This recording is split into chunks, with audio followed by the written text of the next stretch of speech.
bought Girl Scout cookies from a... Can you see the slides? Yep.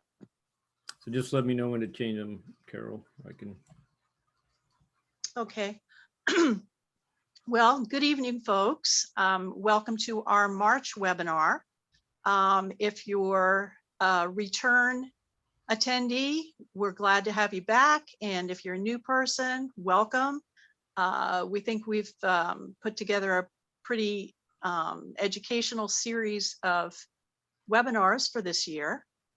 And we are the Metro Maryland chapter of ARMA. We are based in Montgomery County, Maryland. And if you are interested in joining a chapter, if you're in the area, or even if you're not in the area, or if you're a member and you're interested in running for office or submitting an article, giving a presentation, we welcome participation from everyone. So that's my pitch for the Metro Maryland chapter. And tonight we're going to be hearing from Sharmila Bhatia and Marcus Most from the National Archives. Sharmila has been with NARA for 20 years. Marcus has been with them for 14 years, and they're going to speak on cognitive technologies, which is vastly growing area of technology. Certainly is going to have an impact on records managers and information managers. So without further ado, let's go ahead with tonight's program.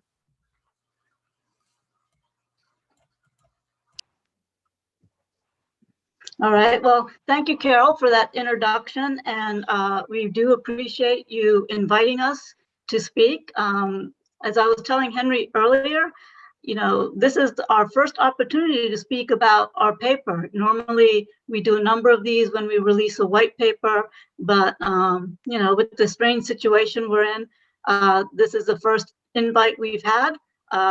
We actually have several more after this, so, you know, you're lucky. This is you're going to be the first to hear from us, and we look forward to hearing any questions that you might have. Now, if you do have any questions, we ask that you drop them into the chat and that we will answer them at the end, if that works for everybody.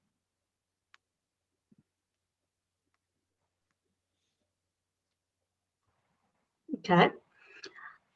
So some of the applications that use cognitive technologies have become very common in our day-to-day lives. So for instance, we use Google Photos to store our photographs, which have built-in AI tools that can identify faces and make suggestions for sharing our photographs. Smart home devices are becoming more common as they become cheaper and easier to install. So you might have seen new refrigerators that have panels that include digital bulletin boards, displaying calendars, playing music, finding recipes, and even telling us when we are low on milk. We don't have cars that are 100% autonomous yet, but they're coming soon. Right now, you can buy a car that has assistive features such as self-braking and keeping in your lane. And these are precursors to self-driving vehicles that you're hearing about. So, as you might expect, kind of breakthrough technologies are really based on other technologies that have come before. And that's really the case with the cognitive technologies. They're really leveraging what we called infrastructure technologies that have been around for a while or have emerged. And what I wanted to do is just highlight 5 of these that we feel are among the most important kind of driving the cognitive technology field. The first is Internet Protocol IP version 6, which seems kind of basic, but what IP6 does is under IP version 5, we could only have a few billion devices. I think it was 3 or 4 billion devices connected to the internet. Now, any device connected to the internet needs a unique IP address. IP6 was released in 2017, and this version allows for essentially unlimited growth of devices connected to the internet. For those of you who like little data points, it's actually 340 trillion devices that could be connected under IP6. Edge computing kind of is what it sounds like, which is that it takes data from a centralized location and pushes it out closer to where it's physically going to be needed. And the edge computing then cuts down on lag time. And you know, that kind of thing is important for like things like autonomous cars. The third item is a precipitous drop in the cost of sensors. What we found was that sensor prices have dropped a little over 200% in the last 10 to 15 years. And so that decreasing cost combined with you know, ease of deployment and Wi-Fi functionality or connectivity really lowered the barrier to sensors being put in everyday items. My favorite is that my wife has a Wi-Fi connected toothbrush, and she told me that it was a value added feature and not the reason she got it. I tend to see that kind of stuff as a bug rather than a feature. You know, I think the fourth one here is that we've shifted from 4G infrastructure, which was pretty good, to, I'm sure everybody's been seeing the T-Mobile commercials for a 5G network. What's important around the 5G network is not only the transmission speed, but it's really going to drop latency, network latency, which is again important for things like self-driving cars. I think we're all familiar with GIS, but it's just incredible how GIS has been kind of laid atop a lot of this other data creation infrastructure that we now have. So we decided to focus on these four technologies because they seem most applicable to the world of records management. From generating immense amounts of data to documenting decisions, these technologies will impact and shape records management into the future.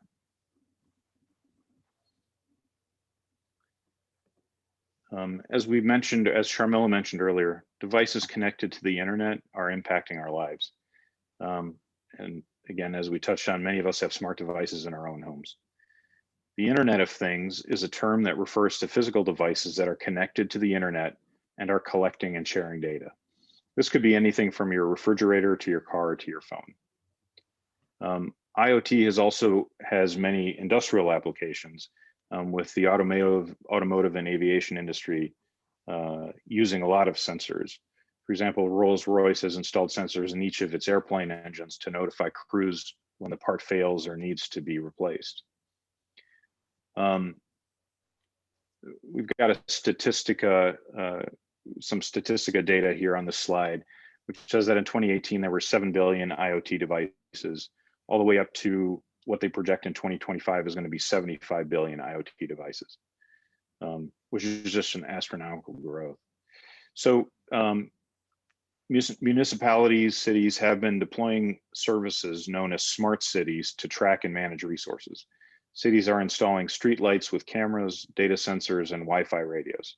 With these applications, they can improve parking, traffic, and safety, but there's also privacy concerns and data retention and access issues.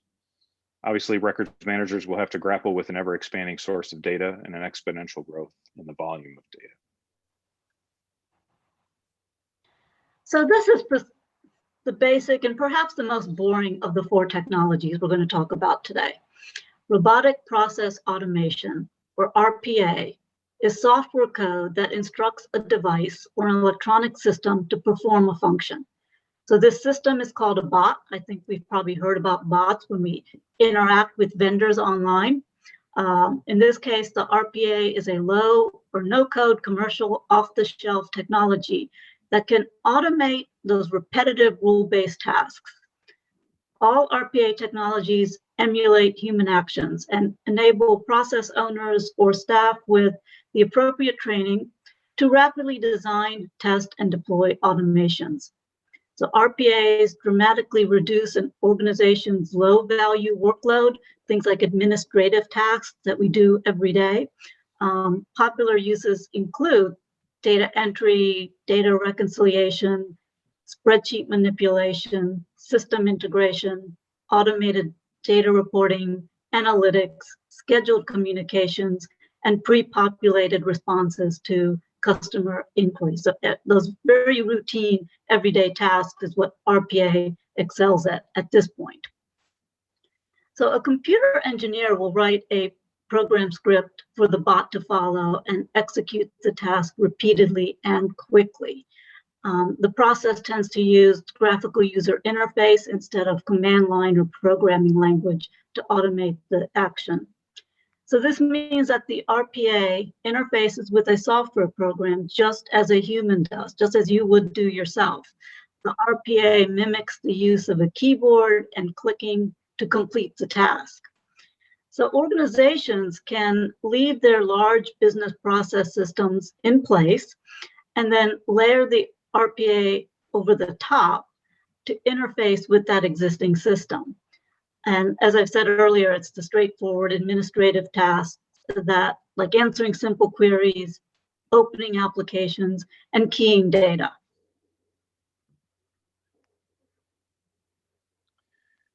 So here's a recent survey of mostly private industry companies that identified different departments where RPA had already been implemented, which is the dark blue, and where they intended to implement RPA in the next 24 months, which is the light blue. This is primarily private industry, but you can see that records management, which might be a bit small on your screen, is actually second from the top, is high on the list of departments where RPA will or has been implemented. We may not have seen many RPA implementations in records management in the government yet, but they are coming if we assume that private industry is ahead of the government in implementing RPA.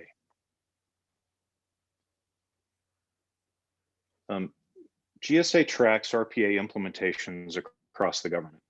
In FY19, there were 219 automations implementations, and in FY20, that number grew to 460. What we have is, here's a list of 328 implementations that GSA is tracking across the government.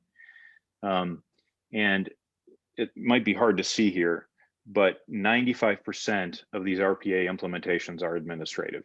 They're in finance and acquisitions, and yeah, IT. What I wanted to do is give you a quick flavor for what some of these implementations look like. How many of you have a Prism account for purchasing supplies? Or how many of you have been locked out of your account because of inactivity? If you've ever had your Prism account closed after 90 days of inactivity, it's now a bot that is shutting down your account. The Bureau of Fiscal Services is now using a bot to block your account. One of NASA's business functions is to provide grants for science research. Once a grant is awarded, a bot opens up a grant system, extracts the award documents, opens Outlook, and distributes the documents to a predetermined distribution group. In the Air Force, in Air Force acquisitions, they've established an automation or a bot to monitor incoming folders for contractor information forms. They extract information from the forms, they enter the extracted data into a text or into an Excel spreadsheet, and then they parse the data to check for completeness of the form and to spot incorrect information. Perhaps the most interesting for records management is that the Air Force Inspector General has implemented a bot that generates a roster of all prepared and vetted evaluations and sends them into their automated records management system. The bot essentially waits for the final version of evaluation documents and then pushes the documents to their records management system for retention. So one of the four that we looked at when we wrote the paper was machine learning. And machine learning refers to a software program technique that uses algorithms to autonomously improve decisions through analysis. So these algorithms use statistical methods that enable machines to improve correlations as more data is used. So there's various methods for these training systems. There's supervised, unsupervised, and reinforcement. And you can see on the slide, we show the characteristic of each learning method. The task-driven supervised method, the data-driven unsupervised method, and the learning from mistakes reinforcement method. The supervised training method works by using labeled elements or image processing to classify data, such as cars, people, or birds. This method requires a human to manually label the input information or data. The algorithm is then trained to make accurate decisions to predict the labeled data, such as determining if that digital object represents a car, a person, or a bird. So this training method is manual, it's very time consuming, and also can be very expensive. The initial introduction of clean data to the algorithm will yield the more accurate results or predicted outputs. So there are commercial services such as Amazon Mechanical Turk, MTurk. You might have heard of this service. It's a tool that leverages crowdsourcing so that organizations can purchase services to provide data entry or labeling. This service in some cases may offset the expenses involved with supervised training method. So perhaps you found yourself doom scrolling sometime this past fall. You might have been hoping to get out of your house or apartment, and undoubtedly at some point you probably landed on Zillow. So yes, Zillow is a very good example of supervised learning. Zillow taps into structured data from real estate listings, counties, schools, and other sources to create its Zestimate. So we have here a picture of the White House, and according to Zillow, it has an estimated value, a sale value of $420 million. It's not for sale and it's not for rent, but it's just kind of interesting how Zillow can pull this data together and provide us with a potential price if we were looking to buy it. So another similar service is something called grade schools, which takes standardized test scores, attendance, graduation rates, and other factors to predict the success of a student at a school. So unlike supervised learning, the unsupervised training method does not require labeled data. Instead, the data is formatted to preset specifications, and the algorithm is trained to the data. The algorithm identifies similarities in data and then groups them together in clusters for further analysis, as you can see in this slide. While this model provides more accurate output, there is no transparency in how the algorithm came up with the similarities in data clusters. So the process of clustering similar groups of data to provide accurate system outputs leads to predictive analysis. These outputs are considered predictive because they mimic a human's ability to learn and anticipate.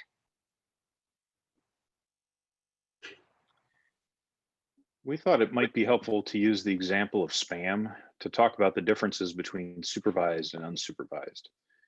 Spam detection can be handled as either supervised or unsupervised training.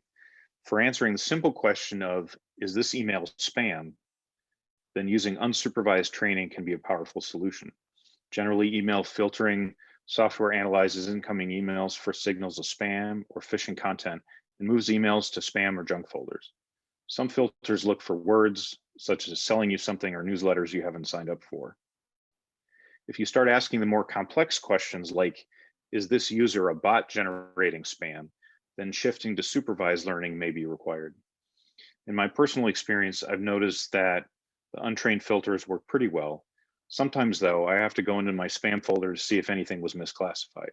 For example, I'm on several listservs for organizations, and oftentimes I have to train my email account to recognize these messages as valid emails that should be routed to my inbox.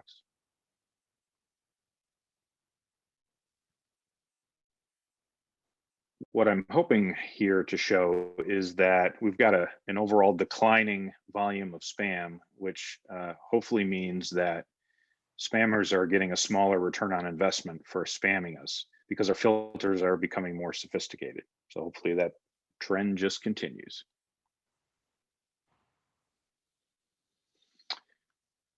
The third method of machine learning that we wanted to highlight is reinforcement.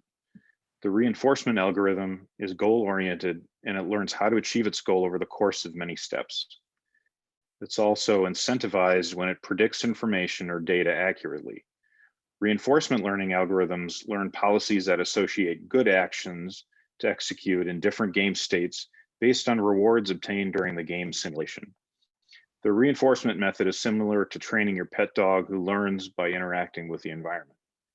You throw the stick, the dog chases it. If the dog returns it, you cheer and pet the dog as a reward before throwing the stick again. Or perhaps as the human being trained by the dog. Some of us have used COVID quarantine and just survived. Other people have learned foreign languages or mastered knitting. There was recently a new high score for Donkey Kong, 1.2 million, which seems like perhaps a good use of COVID quarantine time. The high score for Ms. Pac-Man is 933,000, and it was set back in 2006. And Ms. Pac-Man is kind of a good example of reinforcement training. If the goal of reinforcement training may be to have a computer automatically complete a Ms. Pac-Man maze by chopping all the dots while avoiding the ghosts without human interaction, you would incentivize the program to score the highest points by eating the most dots. However, you would want the algorithm to also be penalized for being caught by the ghosts, which means that this game will end before the maze is completed or the high score is reached. This is the reinforcement aspect. An algorithm that uses the reinforcement learning method may give the appearance of thinking ahead like a human or like Miss Pac-Man changing direction to avoid a ghost, which represents the algorithm learning.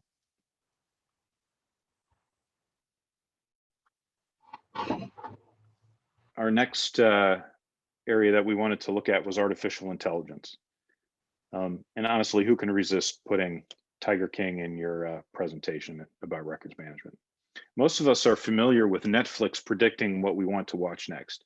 This is an example of lower stakes AI algorithm, which uses our past TV viewing and searches to suggest TV shows and movies that we might like to watch next. Does me watching Tiger King really mean that I might like Cheer? The story of a Texas small town cheerleading squad.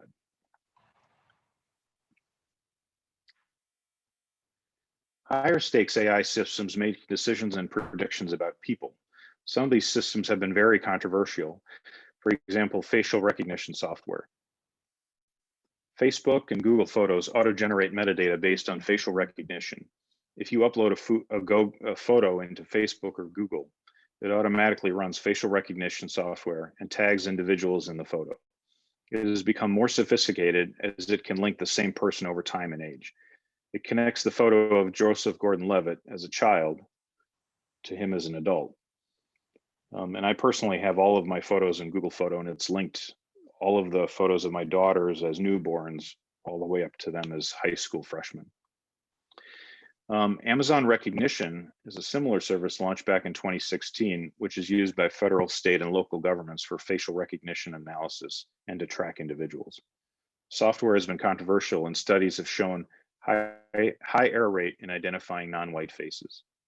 Furthermore, the software recognizes only 2 genders and is unable to categorize non-binary genders. Finally, the Correctional Offender Management Profiling for Alternative Sanctions, or COMPASS, is used to predict who is most likely to recommit a crime. The software is a proprietary sentencing algorithm used by judges to sentence criminal offenders. COMPASS is currently being used in New York, Wisconsin, California, and Florida. COMPASS tended to overpredict that African-American defendants would recommit a crime and underpredicted white defendants being likely to recommit a crime. So AI systems may be subject to biases such as gender, social, cultural, and ethical consideration. Marcus just mentioned the COMPASS system, which has gotten a lot of attention because of some of the human biases that were built into that system. Developers, therefore, must really remain vigilant by ensuring that the input data algorithms used are accurate and not skewed, corrupt, limited, or inadequately defined. The inadvertent introduction of human biases and cultural assumptions may result in inaccurate predictive information that may have significant effects.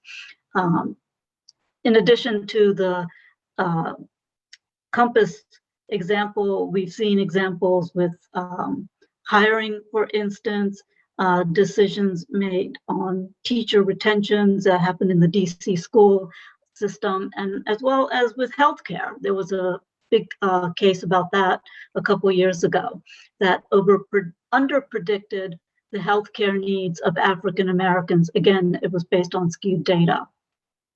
So some of these ethical lapses have been caused by the misapplication of the data used for training algorithms, really because there's no standard methods for documenting data sets. Generally, developers are not experts in machine learning, and they tend to obtain the training data through open access portals. And in addition, as you can see on the slide that we have here, the AI profession lacks diversity in terms of gender and race, and this may impact the trustworthiness and accuracy of AI systems. So we're producing a lot of data just in our day-to-day lives with all of these technologies. So to bring it back to records management, according to Title 44 of Title 44, Chapter 33 of the U.S. Code, federal records include all recorded information, regardless of form or characteristics. And Chapter 35 defines data as recorded information, regardless of form or media on which the data is recorded. Based on the definition of recorded information, both records and data share a framework of statutes and regulations. So it's estimated that in 2025, humans worldwide will create 175 zettabytes of data. So a zettabyte is equal to 1 million petabytes. Or if you want to write it out, this really long number with 21 zeros. And this is an exponential growth of data creation from the previous years. So how are we going to manage and access this volume of data with the tools and resources we have available now? Another statistics we have from Cisco projects a 61% annual growth of data volume. So at this point, we don't know how that's going to impact the federal government. We at NARA are not seeing 61% growth of data volume, but with COVID, we suspect that our data growth has not been as extreme or as robust as with other agencies. So it'd be interesting to hear if your agency has been seeing this level of growth, and also if you have an information governance infrastructure in place. So lastly, I want to mention in terms of records management, the chief data officer is responsible for using data. And such activities may include governance and use of information as an asset, usually via data processing, analysis, data mining, information trading, and other means. And the first function of a chief data officer is to be responsible for lifecycle data management. So, and as we all know, an agency records officer is responsible for managing the lifecycle of records. So how do these functions and responsibilities overlap, if at all? So these technologies continue to be expanded into new areas, and we're seeing some really interesting applications of RPA, artificial intelligence, and machine learning. A couple of quick examples.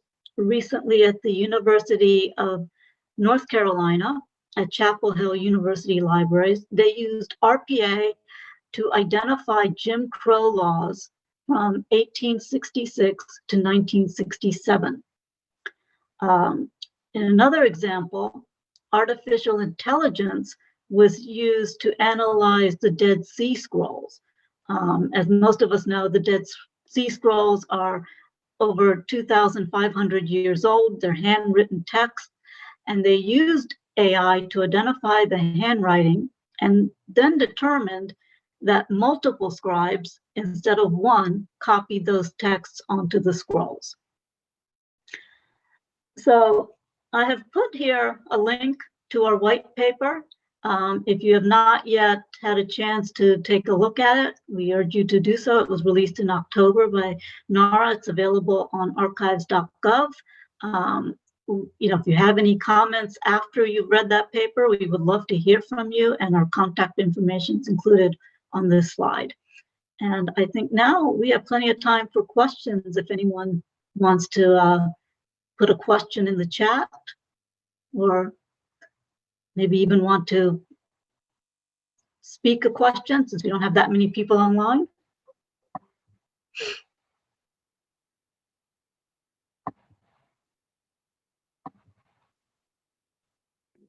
Sharmila, it might make sense to not share, so that just because I only see you and me, it might be nice to get the other cameras up. Beautiful. Hi, this is Beth Cantor, and I was just wondering, where do you see, the future of this within the federal government? In the IRS processing tax forms, or are there actual discussions you've had with agencies on using? I know you talked a little bit about GSA, but are they looking at using it more internally or more as a customer service tool?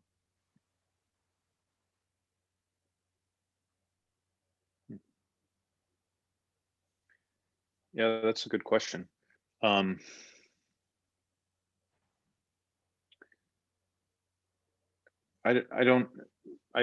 Perhaps Courtney could speak to the GSA angle. I tend to think that the real growth is going to be shifting out of administrative into business functions. And I see that I think there's going to be ongoing work over the next few years as we automate more of the administrative functions. But I think it's this kind of integrating AI and machine learning into like what a business function is going to be the big push. And I think that's where it's going to start impacting the government the most. So I've also seen use cases where they're looking to streamline some of these very repetitive tasks that agencies do, so they can move people off of those repetitive tasks, what they call the low value items, so that people are then deployed into using using their skills to better support the agency. So it can be things that are financial, things that are number-based, where they're plugging in numbers into different applications. A lot of those kind of things are what they're going. We're seeing that RPA is probably going to be used for at the initial deployments. Okay, I mean, I've seen, one of the things that I'm hearing about in some agencies is using the bots to crawl their internal network overnight, for example, to be able to find documents that are possibly responsive to litigation or legal holds. So those are the kinds of things I'm interested in seeing. Where's the growth for it? Also using artificial intelligence to automatically classify records and file them where they're supposed to go. Those kinds of tools. But it's interesting to see where agencies are being successful and where it's, like you said, taking away repetitive activities, giving people new opportunities to learn and apply their skills elsewhere, as opposed to, doing the same thing all the time.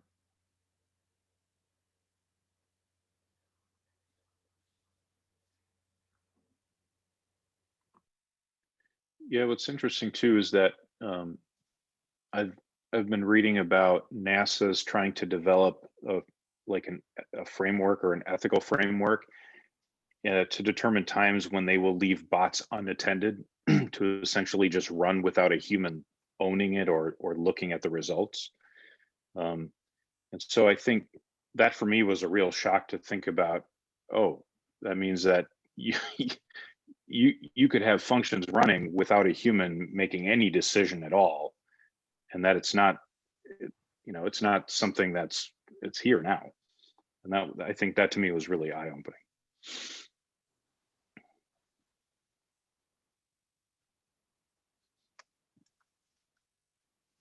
When you showed the high percentage in the private sector where it said like they were using some of this for records management, is it mainly records management as in like data entry? Or are we talking about records management as in using machine learning to categorize some of the data and the records? It's a good question. The data itself was pretty high level, and the presentation didn't get into that. So I suspect that what you're talking about is correct, that it's much more of like somebody submits a form over the web and it comes in, and then that gets keyed into a system. I mean, I feel like we're all hoping for auto categorization to come out of this, and if it had happened, man, we'd be all over it. So I suspect that you're right, that it's much lower level administrative stuff than what we might consider records management.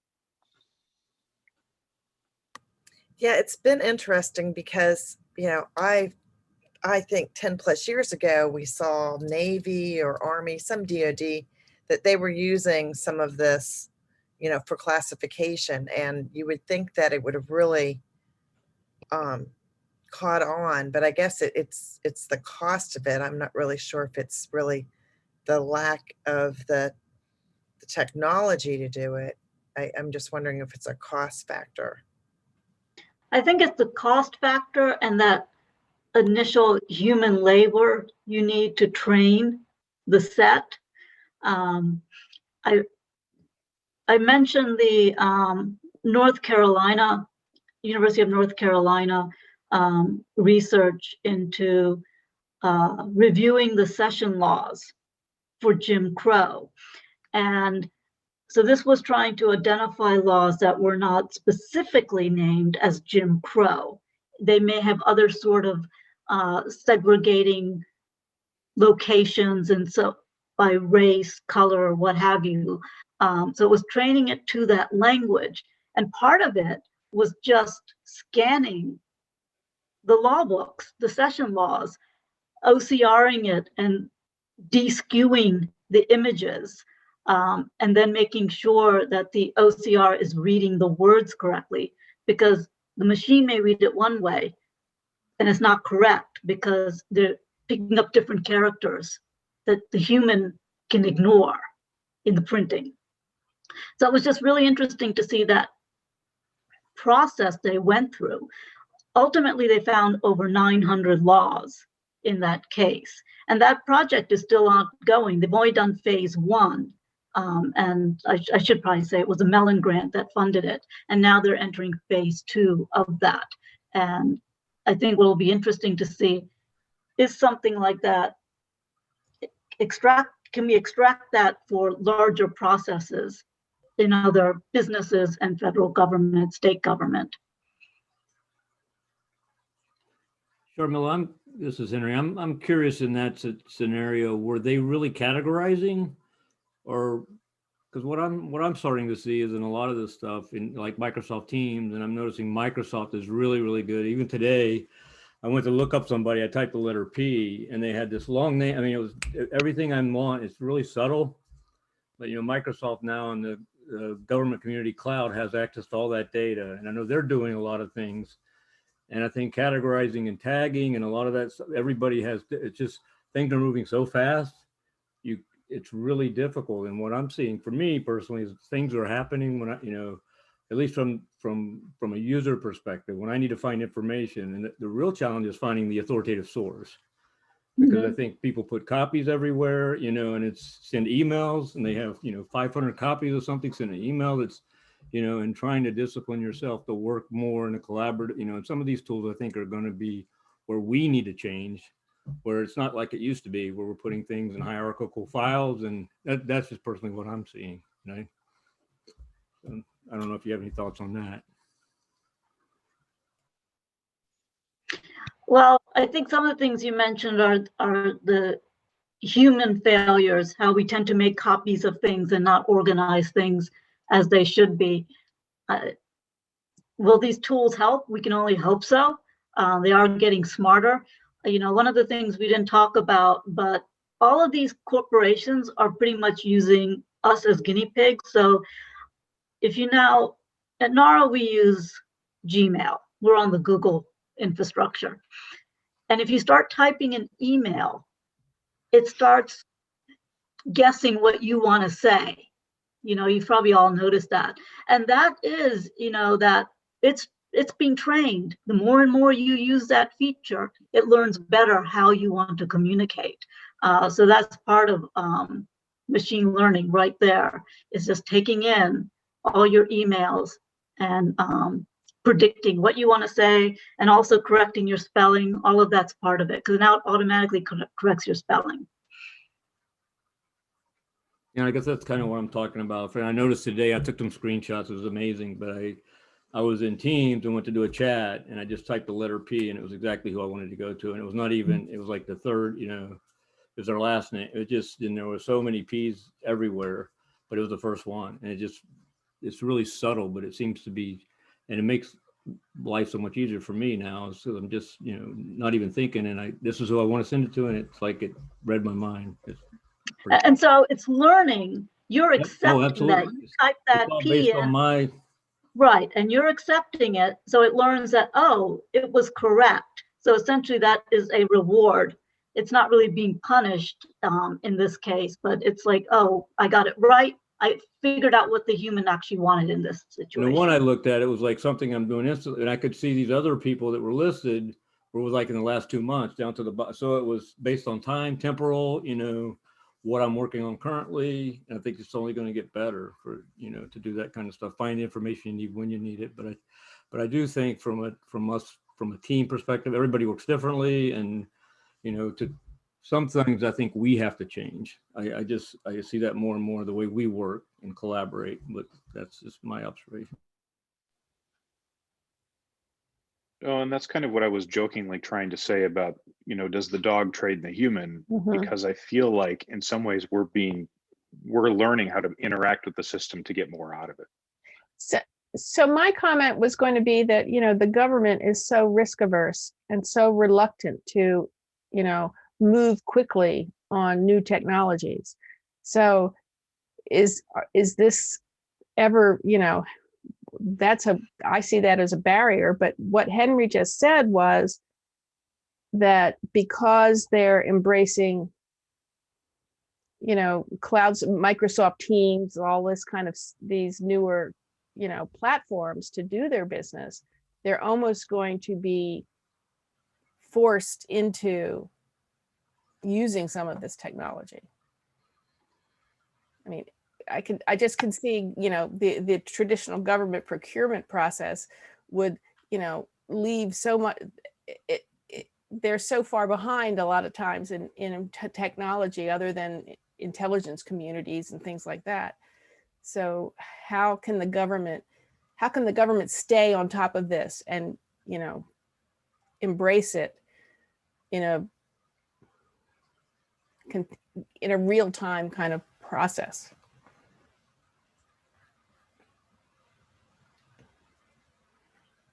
Yeah, I don't know if we have an answer to that, but that's an interesting point. I think we all know, those of us who work in government, that we lag behind private industry. And sometimes we don't want to be part of the testing out the bugs. And so we let private industry do that. We want something that's stable and secure by the time we take it on.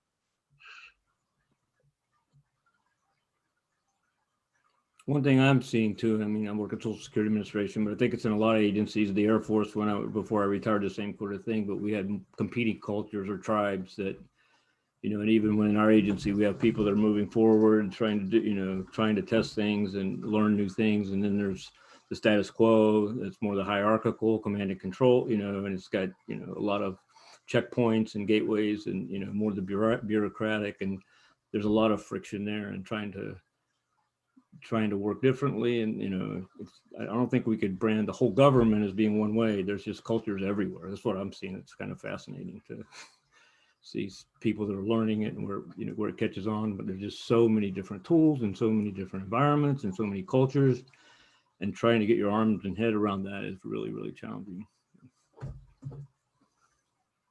And there are concerns, we did touch upon them, some of the issues that have not been worked out in terms of ethics. That is a big part of the conversation, to make sure that anything we deploy, we're using ethical data, ethical training methods for these systems. And some of the failures that you've seen in the press in the last few years have come about because there was not enough work done in that area. You get very excited about all these new technologies and you go full steam ahead without understanding some of the ramifications of these tools.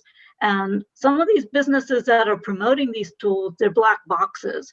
So the company that's buying it does not actually know how they are making the decisions in that black box. And that's something that's very problematic still in this area.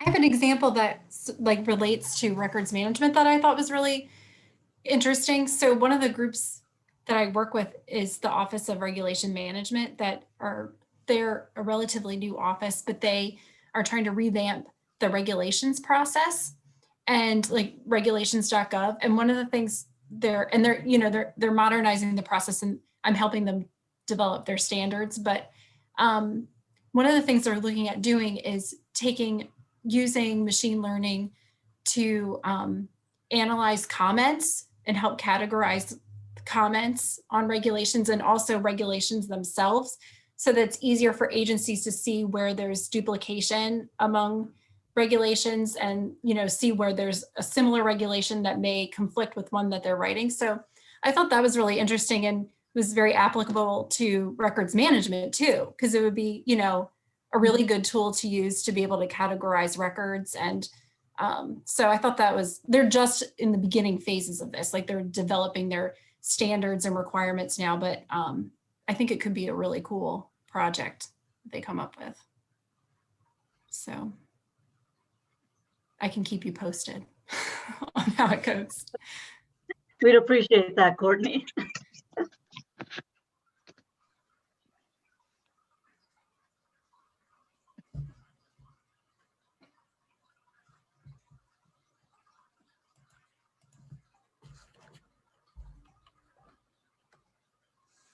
Any other questions?